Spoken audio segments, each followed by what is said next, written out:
Pasar senja selalu dipenuhi hiruk-pikuk manusia setiap pagi. Suara pedagang yang berteriak menawarkan dagangannya bercampur dengan riuhnya pembeli yang menawar harga. Di sudut pasar yang mulai tua dan kumuh itu, ada seorang kakek renta bernama Mbah Sastro, seorang tukang becak yang setiap hari mengayuh pelan dengan tubuh ringkihnya.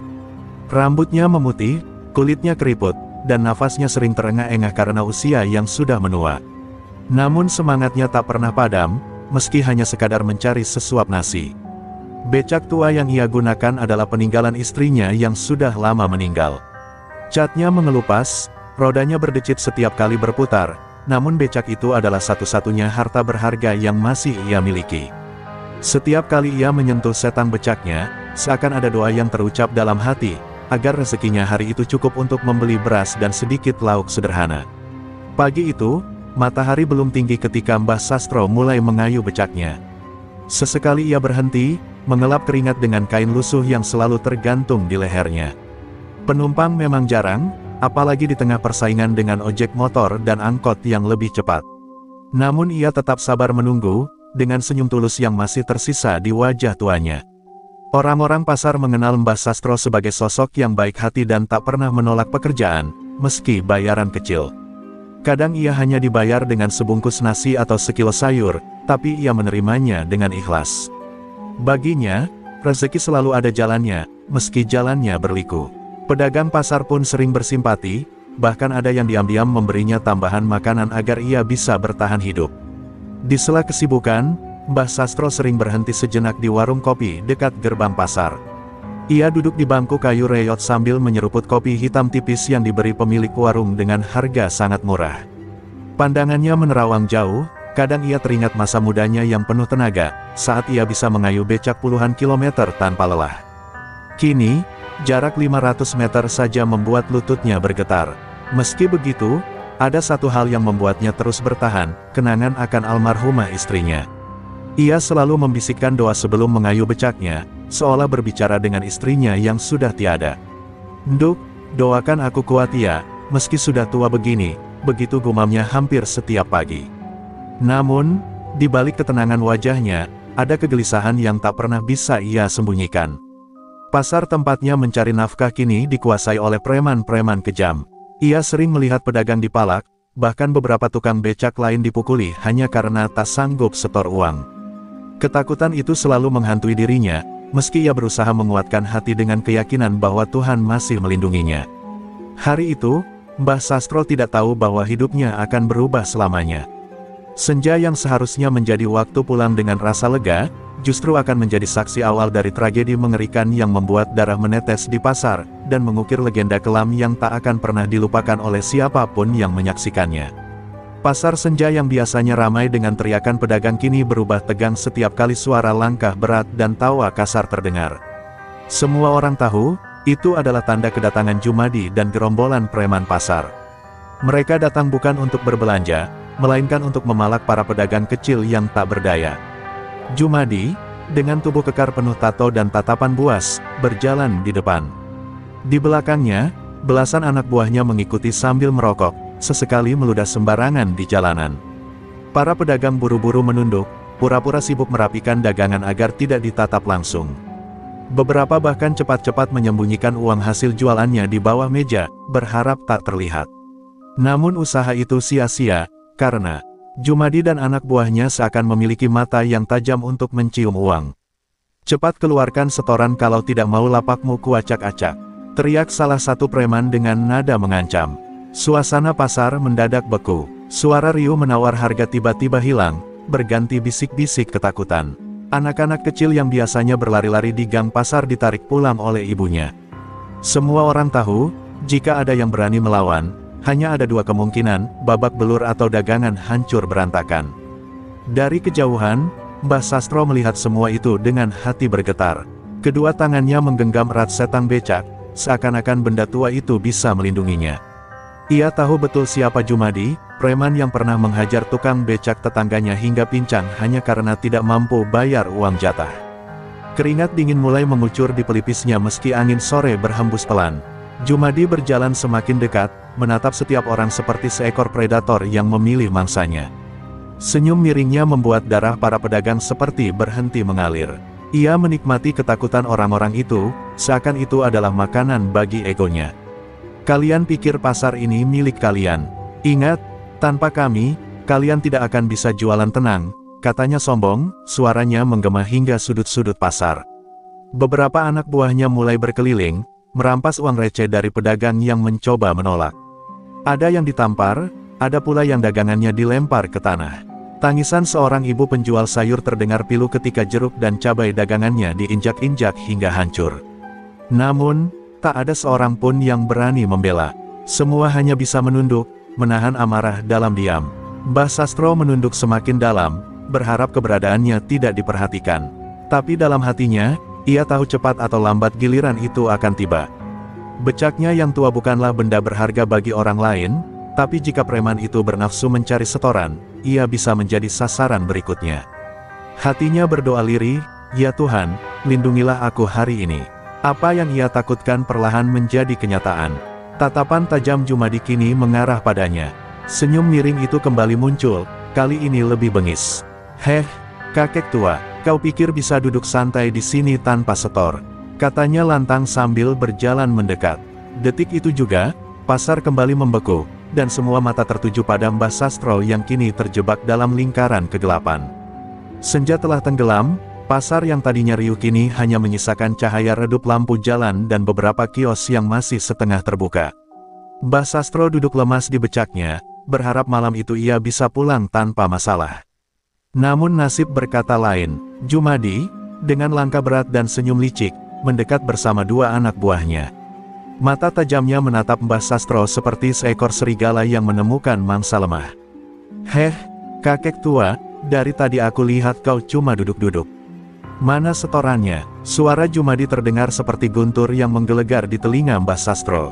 Tubuh renta itu gemetar, kedua tangannya berusaha menahan diri agar tidak menunjukkan ketakutan. Dengan suara parau, ia menjawab, "Maaf, nak, hari ini sepi. Saya tidak dapat penumpang, uang pun tak ada." Ucapan jujur itu justru menjadi bahan ejekan. Anak buah Jumadi tertawa terbahak-bahak, menirukan suara gemetar Mbah Sastro.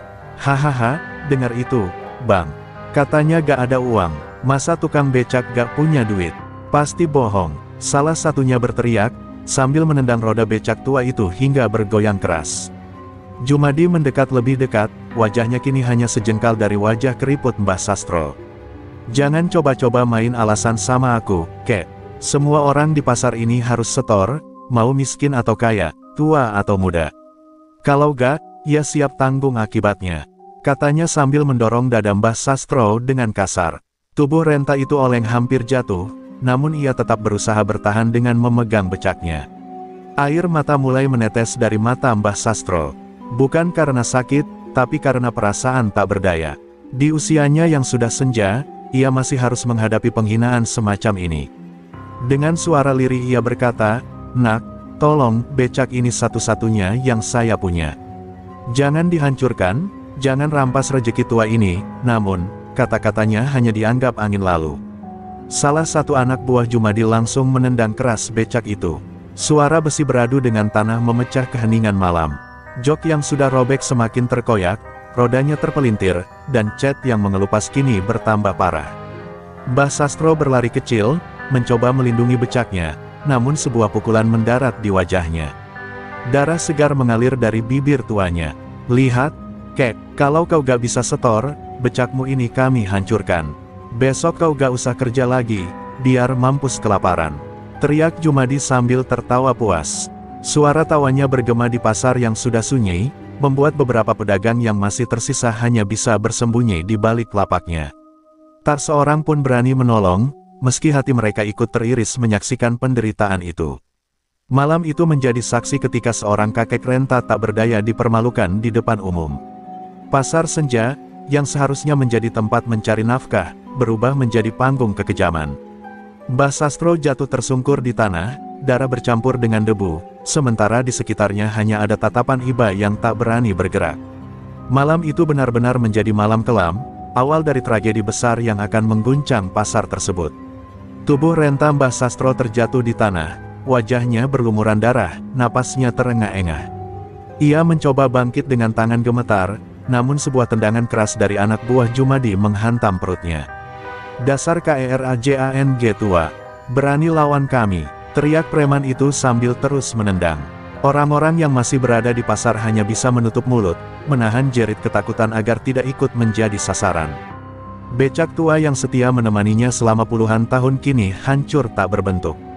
Roda depannya bengkok, setangnya patah, dan kain joknya robek parah.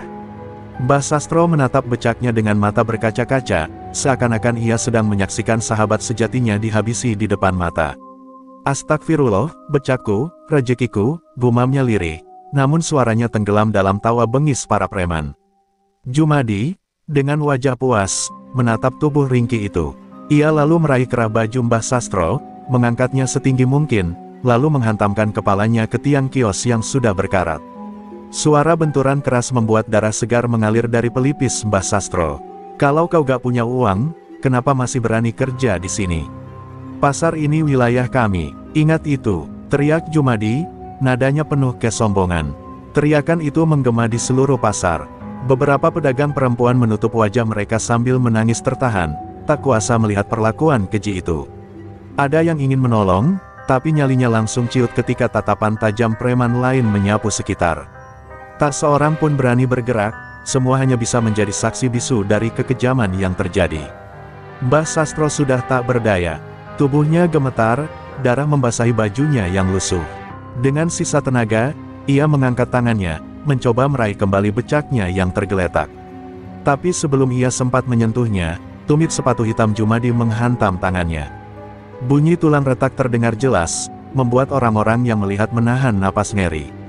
"Kakek bodoh, ingat ini baik-baik, kalau kau besok masih berani mangkal di pasar ini, bukan cuma becakmu yang hancur, tapi nyawamu juga," ucap Jumadi dengan dingin. Lalu ia mendorong tubuh Mbah Sastro hingga terjatuh kembali ke tanah. Kali ini, darah dari mulut kakek itu mengalir deras, membasahi tanah pasar yang penuh debu.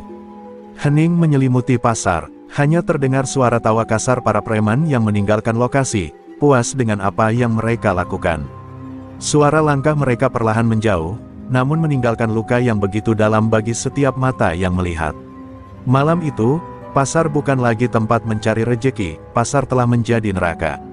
Dan di tengah tanah berlumuran darah, Mbah Sastro tergeletak sendirian, tubuhnya lemah tak berdaya. Dalam hatinya ia hanya bisa berdoa, "Ya Allah, kalau memang ini ajal hamba, jadikanlah ini sebagai penebus dosa-dosa. Tapi jika masih ada sisa umur, berilah hamba keadilan atas perlakuan mereka." Doa itu lirih, namun langit malam seakan mendengarnya. Sebab, tanpa disadari, ada sepasang mata yang menyaksikan semuanya dari kejauhan, dan hatinya terbakar oleh amarah yang tak bisa dibendung lagi. Di balik gelapnya kios tua yang sudah tutup, seorang lelaki parubaya berdiri membeku. Matanya menatap tajam ke arah Mbah Sastro yang tergeletak penuh darah. Lelaki itu adalah Pak Dharma, seorang pedagang kayu yang sudah lama jarang berbaur di pasar. Tak ada yang tahu, ia sebenarnya adalah sahabat lama Mbah Sastro di masa muda. Kedua tangan Dharma terkepal kuat, urat-urat di lehernya menegang, menahan amarah yang hampir meledak. Pak Dharma menyaksikan semua kebiadaban itu dari awal hingga akhir. Dari becak yang dihancurkan, hingga darah sahabatnya mengalir membasahi tanah. Ia merasa dadanya seperti terbakar, dan setiap pukulan yang diterima Mbah Sastro seolah mengenai dirinya sendiri. "Astagfirullah, Sastro, apa yang mereka lakukan padamu?" bisiknya lirih, matanya mulai basah oleh amarah bercampur iba. Ingatan masa lalu seketika menyeruak. Dulu, Mbah Sastro adalah teman seperjuangannya ketika mereka masih muda, bersama-sama mengayuh becak, saling berbagi makanan, saling menopang ketika hidup begitu keras. Mereka pernah berjanji, tak akan membiarkan satu sama lain menderita sendirian. Namun, kini janji itu seperti tertampar keras di wajah Dharma, ketika ia hanya bisa bersembunyi dalam kegelapan, menyaksikan sahabatnya diperlakukan lebih hina dari binatang. Dadanya bergemuruh, tapi langkah kakinya tertahan. Ia tahu siapa Jumadi, preman bengis yang terkenal tak segan menghabisi siapapun yang melawan. Orang-orang yang pernah mencoba melawan sudah lama hilang entah kemana. Namun, melihat tubuh ringkih Mbah Sastro tergeletak, Dharma sadar, diam bukan lagi pilihan. Sesuatu di dalam dirinya yang lama terkubur mulai bangkit. Mata Dharma menajam, seperti kilatan baja yang baru saja diasah. Dahulu, ia bukan sekadar pedagang kayu biasa. Masa lalunya kelam, ia adalah pendekar jalanan, petarung yang ditakuti di gang-gang gelap. Namun semua itu ia tinggalkan demi hidup tenang. Kini, api lama itu kembali menyala, dipicu oleh pemandangan keji yang baru saja ia saksikan. Langkah Dharma perlahan maju keluar dari balik kegelapan. Bayangan tubuhnya menjulang di bawah cahaya lampu jalan yang temaram. Ia tidak peduli meski pasar sudah sunyi, ia tidak peduli meski nyawanya taruhannya. Yang ia tahu hanyalah satu, sahabatnya diperlakukan tidak adil, dan ia tidak bisa lagi tinggal diam. Sambil menatap tubuh Mbah Sastro yang masih terbaring lemah, Dharma berbisik dalam hati, "Sastro, kau tidak sendirian. Aku bersumpah, darah yang menetes malam ini tidak akan sia-sia. Mereka akan membayar, dengan darah mereka sendiri." Suaranya pelan, namun penuh dengan tekad membara. Malam itu, di antara kios-kios sepi dan jalan pasar yang basah oleh darah, lahirlah kembali sosok lama yang sudah lama terkubur. Sosok yang ditakuti di masa lalu. Pak Dharma, sang pendekar jalanan, telah bangkit kembali. Dan tanpa disadari para preman, malam itu menjadi awal dari badai besar yang akan menyapu habis kesombongan mereka. Pak Dharma berdiri lama di tepi pasar yang sepi, menatap Mbah Sastro yang masih terbaring tak berdaya. Angin malam berhembus pelan, membawa aroma darah yang menusuk hidung. Di dalam dadanya, luka lama yang selama ini ia kubur dalam-dalam mulai terkuak. Bayangan masa lalunya kembali berkelebat, masa ketika ia hidup sebagai pendekar jalanan, ketika namanya ditakuti hingga ke pelosok kota. Dulu, Dharma bukan sembarang orang. Ia adalah petarung yang dijuluki Harimau Malam, seorang yang pernah menaklukkan banyak lawan di jalanan. Namun, kehidupan keras itu ia tinggalkan setelah sebuah tragedi besar menimpa keluarganya. Istrinya meninggal karena sakit, sementara anak sematawayangnya pergi merantau dan tak pernah kembali. Sejak saat itu, Dharma memilih hidup sederhana, menjual kayu, menyingkir dari hiruk-pikuk dunia kelam. Namun, melihat Mbah Sastro diperlakukan seperti hewan, Dharma merasa semua itu sia-sia. Apa gunanya aku mengubur masa lalu, jika sahabatku diinjak-injak seperti tanah? Gumamnya dengan suara bergetar, tangannya mengepal begitu kuat hingga buku jarinya memutih, urat-urat di pelipisnya menegang. Luka batinnya kini bukan lagi hanya kenangan, melainkan api yang membakar abis kesabarannya.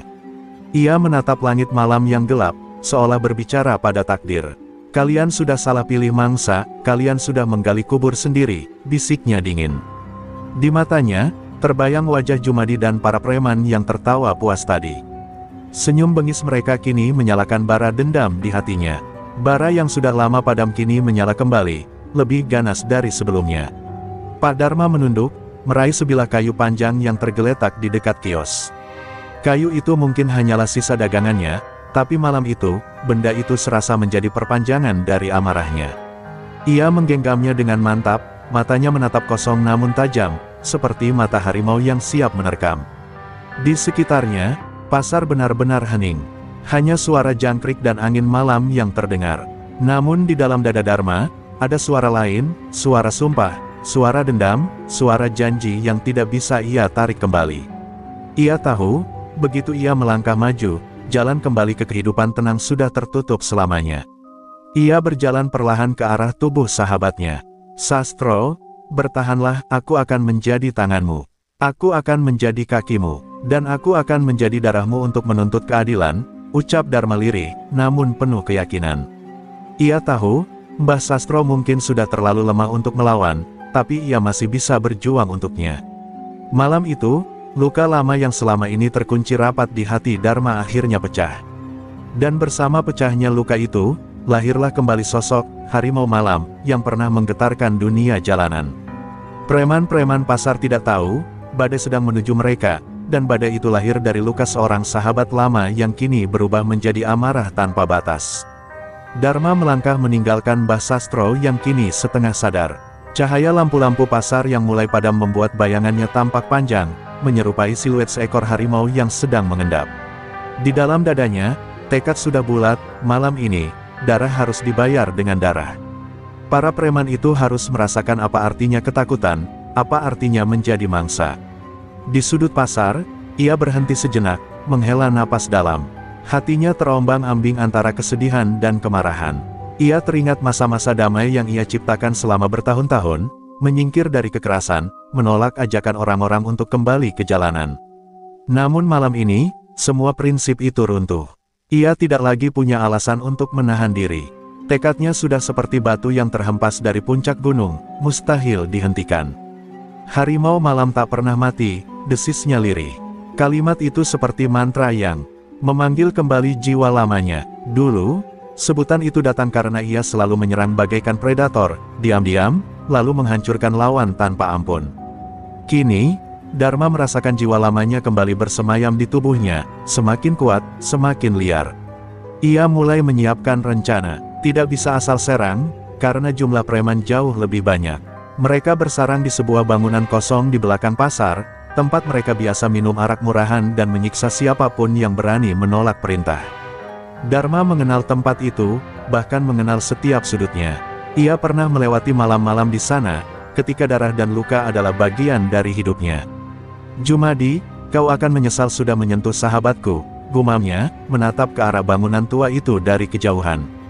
Pandangannya tajam, penuh bara, seolah mampu menembus dinding dan melihat wajah-wajah bejat di dalam. Ia membayangkan tawa mereka berubah menjadi jeritan, membayangkan rasa angkuh mereka hancur menjadi tangisan penuh darah. Langkahnya semakin cepat, setiap tapak menghantam tanah seperti genderang perang. Orang-orang yang masih tersisa di pasar buru-buru menyingkir, tatapan mereka heran sekaligus takut. Mereka tahu Dharma hanya seorang penjual kayu sederhana, tapi malam itu aura yang terpancar darinya berbeda. Ada sesuatu yang mencekam, sesuatu yang membuat bulu kuduk merinding hanya dengan melihat punggungnya. Sesampainya di dekat bangunan kosong itu, Dharma berhenti sejenak. Ia merapatkan genggaman kayu di tangannya, merasakan dinginnya kayu yang kini terasa seperti senjata sakral. Tatapannya tak berkedip, napasnya teratur, tubuhnya rileks tapi tegang. Semua tanda menunjukkan bahwa ia siap membuka kembali luka lama, siap menumpahkan darah demi menebus harga diri seorang sahabat. Malam itu, tekad Dharma telah menjadi sesuatu yang lebih dari sekadar niat. Ia telah berubah menjadi hukum. Dan hukum itu sederhana, siapapun yang berani menindas yang lemah, akan ditelan oleh harimau yang bangkit dari masa lalu. Preman-preman pasar tidak tahu bahwa waktu mereka sudah habis, dan darah mereka akan menjadi tinta yang menulis ulang kisah Dharma. Bangunan tua di belakang pasar itu berdiri angker, dengan dinding kusam dan jendela pecah. Dari dalamnya terdengar suara tawa kasar bercampur bunyi botol pecah dan teriakan preman yang sedang berpesta.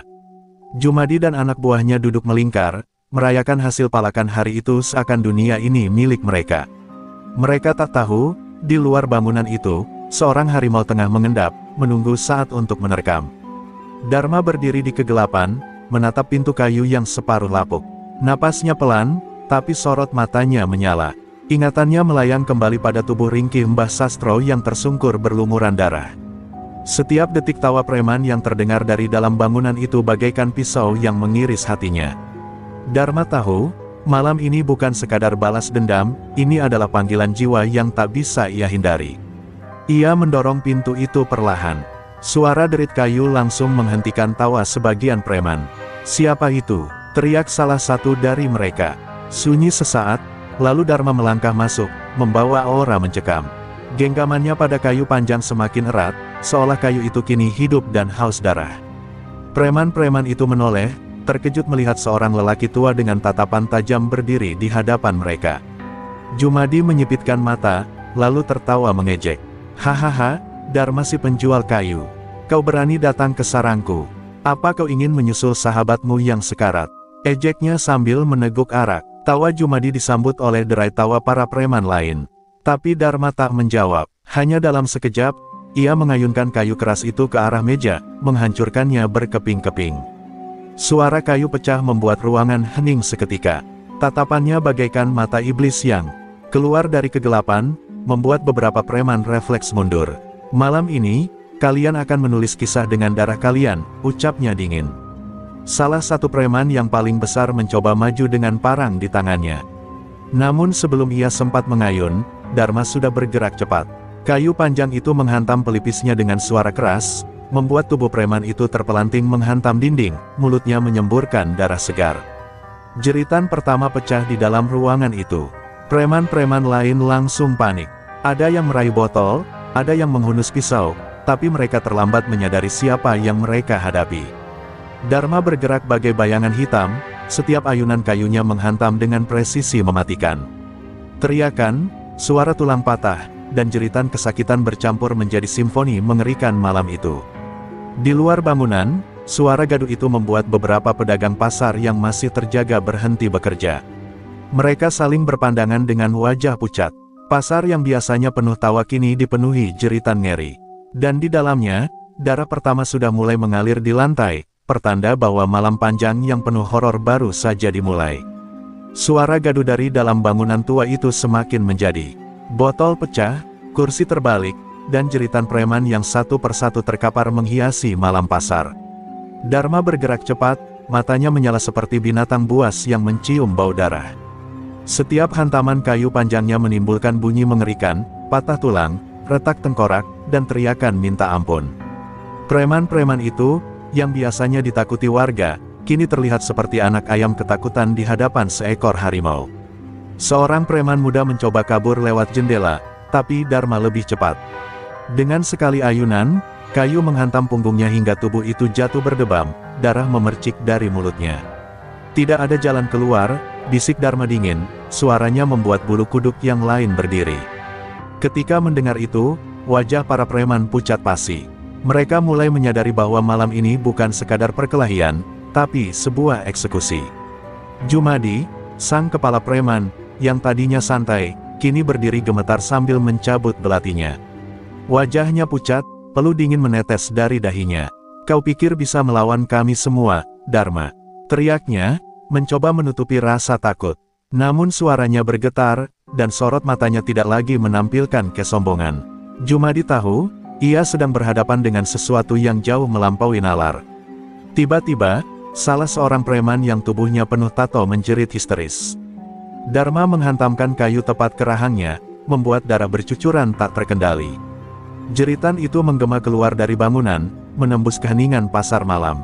Warga yang mendengar hanya bisa bersembunyi di balik kios, wajah mereka ngeri.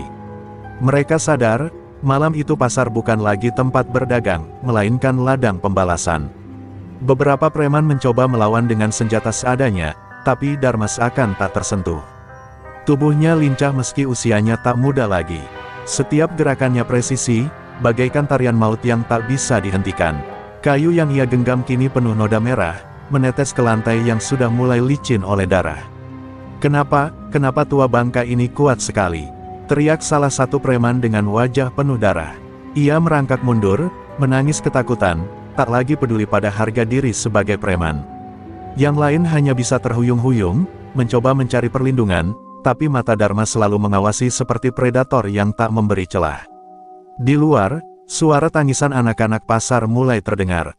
Para ibu bergegas membawa mereka menjauh, sementara para pedagang lelaki hanya bisa menunduk, tak berani mendekat. "Ya Allah, pasar ini jadi laut darah," bisik seorang pedagang tua dengan wajah pucat pasi. Jeritan-jeritan dari dalam bangunan membuat malam terasa begitu panjang dan mengerikan. Jeritan pertama malam itu hanyalah awal. Dharma belum berhenti, ia baru saja membuka pintu ke neraka, dan semua preman yang pernah tertawa di atas penderitaan orang lemah akan merasakan balasan yang lebih kejam dari apa yang pernah mereka bayangkan. Suasana di dalam bangunan tua itu kini berubah menjadi neraka. Darah mengalir dari tubuh-tubuh preman yang terkapar, membasahi lantai hingga menyerupai genangan merah pekat. Dharma berdiri di tengah, tubuhnya berlumuran noda darah musuh, matanya dingin tanpa ampun. Ia bukan lagi penjual kayu yang dikenal orang-orang pasar, melainkan sosok harimau malam yang bangkit dari kuburannya. Seorang preman mencoba berlari keluar dengan tangan penuh darah, menjerit minta tolong. Namun begitu pintu kayu terbuka, Dharma sudah berada di belakangnya. Sekali hentakan keras, kayu panjang itu menghantam punggungnya hingga tulang terdengar patah. Tubuh preman itu jatuh menelungkup di ambang pintu, darahnya merembes keluar hingga ke lantai pasar. Warga yang mengintip dari jauh menutup mulut, sebagian muntah melihat pemandangan itu. Jeritan lain menyusul, preman-preman yang masih sadar mulai menangis, beberapa berlutut memohon ampun. Tapi Dharma tak lagi mengenal belas kasihan. Ingatannya dipenuhi wajah Mbah Sastro, wajah lemah yang dipukul dan diinjak dengan kejam. Kalian menabur angkara, maka malam ini kalian menuai neraka, gumamnya dengan suara parau, lalu sekali lagi kayunya berayun, menghantam dada salah satu preman hingga napasnya terhenti. Jumadi, pemimpin mereka, kini benar-benar ketakutan. Belatinya terlepas dari tangan yang gemetar. Ia mundur ke sudut ruangan, wajahnya pucat pasi. Cukup, Dharma, cukup, aku akan bayar. Aku akan minta maaf, teriaknya histeris. Tapi Dharma hanya menatapnya dengan mata merah, penuh bara dendam. Senyum dingin di bibir Dharma membuat Jumadi semakin tercekik ketakutan. Di luar, pasar berubah sunyi mencekam. Tak ada yang berani mendekat. Para pedagang yang tadinya masih berani mengintip kini menutup pintu kios rapat-rapat. Anak-anak bersembunyi di pelukan ibunya. Pasar yang biasanya hidup dengan suara tawar-menawar kini berubah menjadi kuburan berjalan. Hanya jeritan preman dan suara hantaman yang terdengar berulang-ulang, menambah kengerian malam itu. Darah terus mengalir keluar dari celah pintu dan jendela, merembes ke tanah. Lantai-lantai kios terdekat sudah ternodai warna merah pekat. Seorang pedagang tua berbisik lirih, pasar ini akan dikenang bukan sebagai tempat mencari nafkah, tapi tempat roh-roh gentayangan dilahirkan. Ucapan itu membuat semua yang mendengar merinding, seakan pasar telah dikutuk selamanya. Dharma berdiri di tengah ruangan yang kini hampir seluruhnya dipenuhi mayat dan tubuh sekarat. Nafasnya teratur, tapi matanya masih menyala. Ia mengangkat kayu panjangnya tinggi-tinggi, darah menetes dari ujungnya, lalu menatap Jumadi yang masih berlutut di sudut. Kau pemimpin mereka, kau akar dari semua kebusukan ini, katanya dingin. Jumadi hanya bisa menangis, tubuhnya gemetar hebat. Malam itu, darah benar-benar membanjiri pasar. Bukan lagi sekadar balas dendam, tapi sebuah pengadilan jalanan yang hanya mengenal satu vonis maut. Dan di tengah genangan merah itu, Dharma berjalan perlahan ke arah Jumadi, bayangan seorang harimau yang siap merobek mangsanya untuk terakhir kali. Jumadi kini hanya bisa merangkak di lantai yang penuh darah, tubuhnya gemetar, napasnya memburu. Wajahnya pucat, mata melotot ketakutan. Ia yang selama ini dieluk-elukan sebagai penguasa pasar, malam itu tak lebih dari seekor tikus yang terjebak di sarang ular. Dharma berjalan mendekat, setiap langkahnya menimbulkan cipratan darah, membuat Jumadi semakin panik. Dharma, ampun, aku janji, aku tak akan pernah menyentuh orang-orang pasar. Lagi, suara Jumadi bergetar, hampir tak terdengar. Ia mencoba meraih belatinya yang terjatuh, tapi tangannya gemetar begitu hebat hingga senjata itu terlepas lagi. Air matanya bercampur dengan darah di lantai, membuat wajahnya terlihat semakin menyedihkan. Dharma menatapnya dengan mata merah. Ampun, saat kau menendang dada seorang kakek tua yang hanya mencari sesuap nasi, apa kau memberi ampun? Saat kau menertawakan orang-orang yang kau palak, apa kau mengenal kata maaf? Suaranya berat, penuh amarah, tapi juga syarat luka.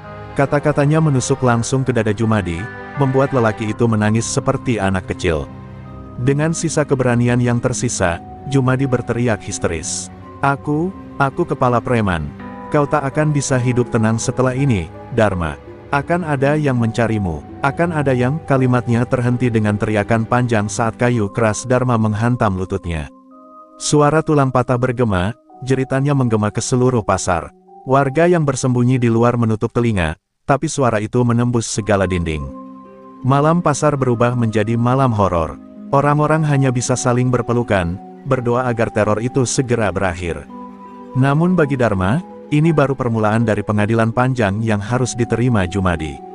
Sekarang, kau tahu rasanya tak berdaya, ucap Dharma dingin, menunduk menatapnya. Jumadi merangkak dengan darah mengucur dari kakinya, menangis keras sambil memohon. Ampun, Dharma, ampun, suaranya pecah, penuh ketakutan yang belum pernah ia rasakan seumur hidupnya. Tapi Dharma tidak bergerak terburu-buru. Ia justru berdiri tegak, menatap langit-langit bangunan tua itu seolah berbicara pada arwah sahabatnya. Sastro, lihatlah, aku tak biarkan mereka tertawa di atas penderitaanmu. Malam ini, kepala mereka yang dulu menginjak-injak akan menangis darah. Jeritan Jumadi menggema lagi, kali ini bukan karena tulangnya patah, tapi karena ketakutan murni. Ia sadar ajalnya ada di depan mata.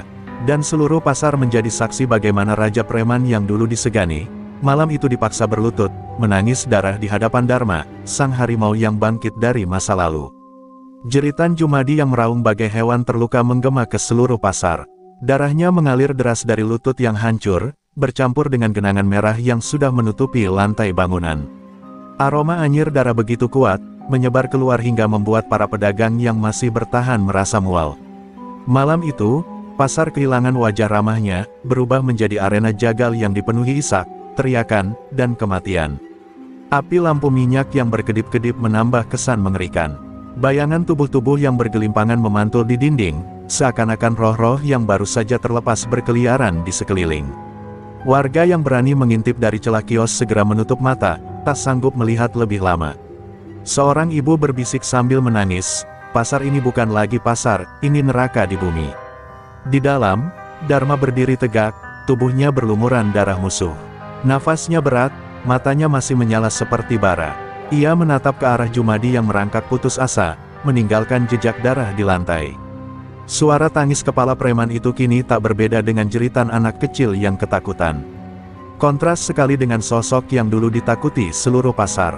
"Lihatlah sekelilingmu, Jumadi," ucap Dharma dengan suara rendah namun bergemuruh. "Inilah hasil dari keserakahanmu. Neraka yang kau ciptakan, kini menelannya kembali." Kata-kata itu membuat Jumadi meraung histeris, menutup telinga dengan tangannya yang berlumuran darah. Ia tak sanggup mendengar, karena setiap kata Dharma adalah vonis kematian yang mendekat. Di luar, suasana semakin mencekam. Jeritan dan isak tangis bersahut-sahutan. Ada yang mencoba lari meninggalkan pasar, ada pula yang hanya bisa berdoa. Sambil menggigil, langkah-langkah Dharma yang terdengar berat setiap kali menghantam lantai berlumuran darah terdengar jelas keluar, seolah suara kaki iblis yang sedang berjalan di dunia. "Pasar ini dikutuk," bisik seorang lelaki tua yang matanya berkaca-kaca. "Laut darah ini akan jadi cerita yang tak akan pernah hilang. Anak cucu kita akan mengingat malam ini sebagai malam pembalasan." Kalimat itu membuat semua yang mendengarnya merinding, seakan roh-roh penasaran dari para preman yang mati mulai bergentayangan di antara kios-kios. Dharma menunduk, mengusap wajahnya yang penuh darah dengan telapak tangan. Meski tubuhnya gemetar karena kelelahan, matanya tetap tajam. Ia tahu perjalanannya belum selesai. Preman-preman yang tersisa masih berkumpul di berbagai sudut pasar, dan darah yang tumpah malam ini hanyalah awal dari lautan merah yang lebih besar. Malam itu, pasar benar-benar berubah menjadi neraka. Bukan lagi tempat tawar-menawar, bukan lagi tempat mencari nafkah, melainkan ladang maut yang digenangi darah. Dan Dharma, berdiri di tengahnya, menjadi hakim sekaligus algojo, yang siap melanjutkan putaran neraka itu hingga semua yang berlumur dosa berlutut di hadapannya. Dharma melangkah keluar dari bangunan tua itu dengan langkah berat. Seluruh tubuhnya berlumuran darah, sebagian bukan darahnya sendiri. Kayu panjang yang ia genggam meneteskan cairan merah pekat, setiap tetes jatuh ke tanah meninggalkan jejak menyeramkan. Pasar yang biasanya penuh tawa kini sunyi bagai kuburan. Semua mata yang berani mengintip menunduk ketakutan saat melihat sosoknya, bukan lagi Dharma penjual kayu, melainkan harimau malam yang kembali mengaum. Para preman yang masih tersisa di luar bangunan segera bereaksi. Mereka berlari dari berbagai sudut pasar, sebagian membawa celurit, sebagian lagi hanya dengan tangan kosong tapi penuh panik. "Cepat kepung dia, jangan biarkan keluar hidup-hidup," teriak salah satu preman dengan suara bergetar, meski dalam hatinya sendiri ketakutan sudah mencekik. Dharma berdiri di tengah lorong pasar yang sempit, cahaya lampu minyak memantulkan sosoknya yang menyeramkan. "Kalian semua telah lama menindas orang-orang pasar. Malam ini, waktumu habis," ucapnya lirih, tapi suaranya menggema bagaikan mantra kutukan. Preman-preman itu saling pandang, ragu sejenak, sebelum akhirnya nekat menyerbu. Teriakan perang memenuhi udara, tapi Dharma menyambut mereka tanpa gentar. Kayu panjangnya berayun cepat, menghantam kepala, dada, dan tulang-tulang lawannya. Satu demi satu preman terjungkal, jeritan mereka membelah malam. Darah memercik ke dinding kios, jatuh ke atas sayuran, pakaian, dan karung beras, membuat seluruh pasar seolah direndam dalam lautan merah. Seorang preman bertubuh besar berhasil menghantam punggung Dharma dengan balok, tapi Dharma hanya meringis, lalu membalas dengan hantaman telak kerahannya hingga gigi berhamburan ke tanah. Darah muncrat bagai hujan merah, membuat yang lain terdiam sesaat sebelum kembali mundur ketakutan. "Dia bukan manusia, dia iblis," jerit salah seorang dari mereka. Namun Dharma terus maju. Setiap langkahnya diiringi suara tulang patah, setiap ayunan kayunya diikuti teriakan pilu. Preman-preman yang tersisa kini tak lagi punya keberanian. Sebagian berlari pontang-panting meninggalkan pasar, sebagian lagi berlutut menangis memohon ampun. Tapi Dharma sudah kehilangan belas kasih, ia adalah bayangan kelam masa lalu yang bangkit untuk mengadili. Darah kini mengalir deras di sepanjang lorong pasar, menetes dari meja pedagang, merembes ke tanah, bahkan membasahi sandal-sandal orang yang bersembunyi di kejauhan. Pasar yang dulu hidup kini benar-benar menjadi lautan darah. Warga hanya bisa gemetar menyaksikan dari balik tirai kios, tak ada yang berani menolong ataupun menghentikan. Malam itu, harimau, malam mengamuk, dan pasar tak lagi sama. Jeritan demi jeritan membentuk simfoni neraka, sementara Dharma terus bergerak, memburu setiap preman yang tersisa. Tidak ada tempat untuk bersembunyi. Tidak ada pintu untuk lari. Hanya ada darah, tangis, dan maut yang menunggu mereka satu persatu. Langkah Dharma semakin berat, bukan karena lelah, melainkan karena lorong-lorong pasar kini sudah dipenuhi genangan merah. Darah para preman bercampur jadi satu, mengalir mengikuti parit-parit kecil di sisi kios, membuat pasar benar-benar seperti sungai neraka. Bau anyir menusuk hidung, bercampur dengan aroma keringat dan asap lampu minyak yang bergoyang tertiup angin malam. Warga yang bersembunyi di balik kios menutup mulut dengan kain, berusaha menahan muntah sekaligus ketakutan. Anak-anak dipeluk erat oleh ibu-ibu mereka agar tidak melihat pemandangan mengerikan itu. Ya Allah, ini bukan manusia, ini malaikat maut, bisik seorang pedagang tua dengan mata berlinang, menyaksikan Dharma menatap kosong ke tubuh-tubuh yang berserakan. Di tengah kengerian itu, seorang preman berusaha kabur lewat atap kios. Dharma menoleh cepat, lalu melempar kayu panjangnya dengan kekuatan penuh. Kayu itu menghantam punggung sang preman hingga tubuhnya terpelanting jatuh ke genangan darah. Jeritannya menggema sebentar, lalu senyap bersama napas terakhirnya. Semua orang yang menyaksikan terdiam, tubuh mereka bergetar hebat. Tak berhenti di situ, Dharma meraih celurit dari tangan salah satu preman yang sudah tak bernyawa. Dengan mata tajam, ia mengayunkan senjata itu membelah malam. Setiap kilatan bilah memantulkan cahaya lampu, diikuti percikan merah yang semakin mempertegas kesan bahwa pasar kini telah berubah jadi ladang pembantaian. Preman-preman yang tersisa berusaha mengerahkan keberanian terakhir mereka. Dengan teriakan putus asa, mereka maju beramai-ramai, berharap bisa menumbangkan Dharma.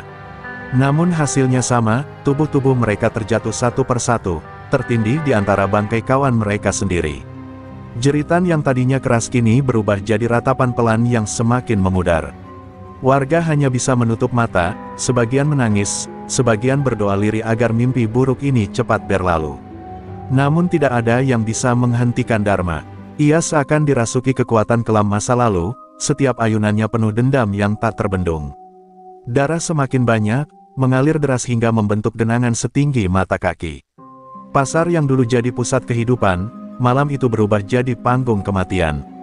Kios-kios yang biasanya ramai tawar-menawar kini jadi saksi bisu pembantaian. Karung beras, sayuran, kain, dan segala dagangan kini berlumuran darah. Semua sudut pasar dipenuhi tubuh tak bernyawa, membuat tempat itu benar-benar menyerupai lautan merah pekat. Malam itu, nama harimau malam kembali hidup dalam teror. Tidak ada lagi preman yang bisa berdiri. Tidak ada lagi tawa, hanya hening mencekam dan bau darah yang membekas di ingatan. Pasar itu telah menjadi neraka di dunia, dan Dharma berdiri di tengahnya, sendirian, namun ditakuti semua orang. Di tengah pasar yang kini berubah menjadi lautan darah, hanya satu sosok yang masih bergerak. Jumadi, sang kepala preman, merangkak dengan wajah penuh luka dan mata membelalak. Tubuhnya gemetar, bibirnya bergetar sambil terus menggumam minta ampun.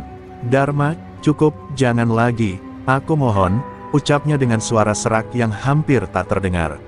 Namun Dharma tetap menatapnya dengan dingin, seolah tak ada sedikit pun belas kasihan tersisa. Warga yang masih bersembunyi menahan napas.